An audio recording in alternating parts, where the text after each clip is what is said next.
We see a variety of nerve injuries in the practice, nerve injuries in the hand and the wrist, as well as in the elbow or the arm. Patients can present with a contusion to the arm that might cause just a contusion to the nerve, followed by numbness. Another way that a traumatic injury to a nerve might present would be with, for example, a sharp laceration, like a knife wound or something else. Frequently I'll see a patient cutting an avocado and the knife accidentally slips, goes into their hand, and they have immediate numbness.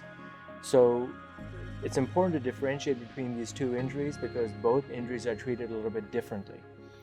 If somebody falls on the hand and they have some numbness, it's generally a contusion, and that's treated with observation. Generally, that type of nerve injury will improve over time.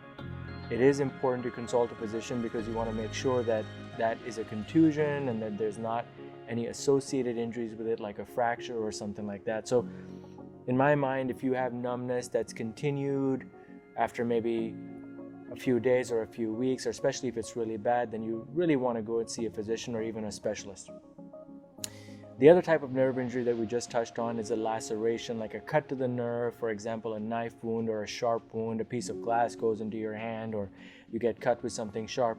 That's something that generally will need surgery, and in that situation, you want to go and see the specialist almost immediately, because that's something that needs to be diagnosed and treated urgently. Because if a nerve has been cut and you have a cut to the hand followed by immediate numbness, and a nerve has been cut, it's something we try to fix within the first few weeks of the injury, because nerve ends tend to retract, atrophy, and a few weeks, a few months later, the nerve might have retracted and atrophied and might not be fixable, or the repair might be much more difficult.